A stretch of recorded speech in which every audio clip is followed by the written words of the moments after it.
姐妹俩同时爱上了表哥，母亲左右为难，最后想出办法让表哥与姐妹俩住到一起，试一试和谁更合适。父亲听说后勃然大怒，他现在就是个没有家的流浪汉，在我这里混饭吃而已，怎么可以让他娶我的女儿呢？两位表妹是双胞胎，姐姐春凤性格温柔，比较腼腆，喜欢琴棋书画，从小习文。妹妹秋凤性格外向，脾气泼辣，喜好刀枪棍棒，自幼练武。他们的表哥大鹏身材高大，相貌俊朗，能文善武，气质非凡，一见面就把两姐妹给迷住了。这一天将母亲请到闺房，妹妹秋凤就说：母亲，孩儿我喜欢表哥，求您成全我们的婚事。母亲听完一愣，这孩子哪有你这般厚脸皮的，不过你们也的确不小了，是该谈婚论嫁了。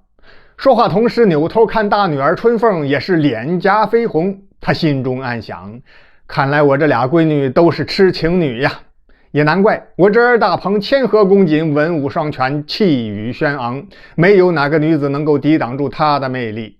可我就这么两个宝贝女儿，不能都嫁给大鹏一个人吧，另外还得看看我侄儿他喜欢哪一个呀。于是这位母亲左思右想，有主意了，将侄儿大鹏安排到女儿的闺房隔壁居住，看看两姐妹谁能够与他日久生情。1个月后，姐妹俩的父亲道康从战场上回来了，听说此事之后，道康是拍案而起：糊涂呀，你好糊涂！他用手指着夫人的鼻子说：大鹏的父母都被杀了，他是个孤儿，有家难回，是逃难到此，咱们收留了他，把女儿嫁给他。你想让女儿们将来忍饥挨饿，喝西北风吗？这位道康说的一点不假。春秋时期诸侯争霸，鲁国国君被亲弟弟杀害，篡夺了王位。国君之子公子鹏在几位近臣的保护下逃到齐国，因为齐国国君道康的夫人雪姬是鲁国公主公子鹏的姑姑。道康下令要将公子鹏逐出齐国，夫人雪姬不敢多言，公子鹏只好打点行囊，准备到燕国去。这时候一直追随在他身边的5位臣子当中，有一个叫明智的说话了：公子且慢，将来公子你是要替父报仇，杀了叛逆，夺回王位的。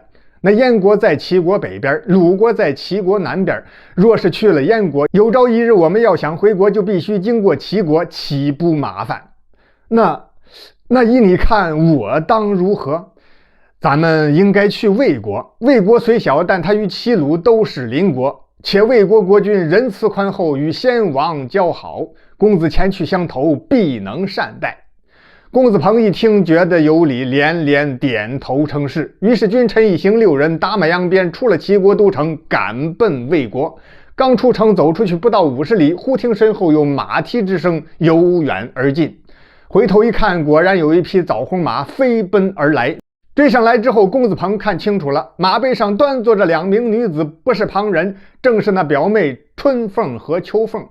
表哥，我们要随你一起去魏国。表妹，愚兄我现在是逃难，此去魏国鸡熊未捕，你们还是回去找姑姑吧，咱们有缘再会。劝了半天，姐妹俩执意要跟随着公子鹏，撵也撵不走，最后无奈之下只好一同启程。一路上马不停蹄，几天便走出去数百里路，非常顺利，距离齐魏边境已经不远了。这一天来到一座山前，但见这座大山层峦叠嶂，甚是险峻。臣子明智，手搭凉棚，举目一看，呀，公子，我看这座山奇峰怪石，陡壁悬崖，恐怕不安全呀。公子鹏勒住马的丝缰，眉头微微一皱，说得不错，不过这也没什么，你我几人多加小心也就是了。说完，两腿轻轻一用力，催马向前，带头进山了。5位臣子以及春凤、秋凤2姐妹在后边紧紧跟随。功夫不大，几个人进入一个小山坳的时候，发现有一条溪流，溪水潺潺，清澈见底。现在时近中午，太阳晒得大家伙都满身是汗，口干舌燥。于是君臣兄妹全都翻身下马，准备饮水解渴。捧起水还没喝到嘴里呢，忽听一阵铜锣声响起，不知从哪冒出来一伙强盗，足有200多人。五位臣子都是文官，公子鹏与表妹秋凤虽然武艺不错，但寡不敌众。好在这伙强盗只是夺走了金银和马匹，并没有伤害他们。但是接下来的行程可就惨了，没有了坐骑和干粮，他们只能靠吃野果子充饥，2条腿走路，还要翻山越岭。7天之后，一行人终于走出了大山。向前一望，齐魏边境的界碑已经映入眼帘。过了界碑便是魏国了，众人大喜，一下子又都来了精神，加紧脚步向界碑走去。忽然隐约有一阵马挂銮铃的声音从身后传来，君臣回头一看，可不得了，只见远处里征尘滚滚，旌旗飞扬，一支队伍策马而来。片刻之功，到了近前，为首一员大将勒住战马，大刀一横，拦住了去路。大鹏公子，对不住了，末将司马部奉国君之命前来取你项上人头，救回公主。原来他是奉了道康之命，带500精兵来要公子鹏的命的。只见这司马部举起大刀，向着公子鹏就砍，血光崩现，咕噜噜，人头落地。谁的人头落地？公子鹏的吗？不是。司马部的副将在他身后手起刀落，斩杀了司马部。公子鹏手无寸铁，闭着眼站在那儿等死呢。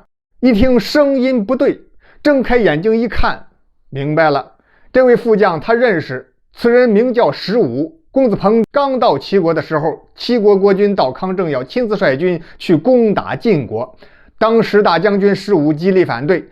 君上请听臣下一言，晋国国力正盛，且他们的国君深受民众爱戴，君上此时发兵属不义之事，必败无疑，望君上收回成命。道康大为恼火，要处死石武，众文武苦劝他也不听。后来公子鹏实在看不下去了，就跪倒在地替石武求情。道康居于面子，只好免了石武死罪，降职处理，让他做了司马部的副将。大鹏公子，您对我有活命之恩，我愿意带领着500精兵追随公子左右，赴汤蹈火，在所不辞。公子鹏心想，不行，石将军，我此去是到魏国避难，怎好带兵前去？再说了，诸位将士都有父母妻儿在齐国，这不是害了他们吗？你还是带他们回去吧。石武一听觉得也对，便命令500名士兵回齐国去了。公子，末将我无父无母，是个孤儿，没有牵挂，您就收留下我吧。公子鹏点了点头，于是他带着石武、春凤、秋凤2姐妹以及明智等5位臣子一行9人，骑上刚才从士兵们那里运出来的几匹马，便进了魏国。魏国国君非常欢迎，设宴款待，将公子鹏留在了身边。不久后，鲁国国君，也就是公子鹏的杀父仇人，他的亲叔叔，听说此事之后，借故起兵征讨魏国。魏国国君一害怕，打算将公子鹏送给他的叔叔。公子鹏说：君上，你想错了，我叔叔要抓我只是借口，他早就想吃掉你们魏国了。你不如借我一支人马，我替您打退鲁国军队，怎样？魏国国君同意了。公子鹏带着借来的人马，任命石武为大元帅，自己和秋凤也是戎装上阵，冲在前面。鲁国军队一见到公子鹏，都不忍心打了，很快就溃不成军。大臣明智劝降了鲁国的元帅，与公子鹏合兵一处，打回了鲁国都城。因为军队都派出去了，国都城内空虚，他们很快就破城而入。等冲入王宫一看，公子鹏的叔叔已经自刎而亡了。公子鹏登上王位，然后与春凤、秋凤举行了隆重的婚礼。进了洞房，正要共度良宵，一名报事的急匆匆闯进王宫，报齐国国君亲率大军已经攻克我们10几座城池，距离都城越来越近了。原来是道康不顾夫人劝阻，以公子鹏拐了他的女儿为由，发兵征讨，想要吞并了鲁国。几个月后，道康战败回国，一病不起，时间不长便死去了。最后在姑姑雪姬夫人的要求之下，公子鹏将齐国收为己有，从此齐鲁成为了一个国家。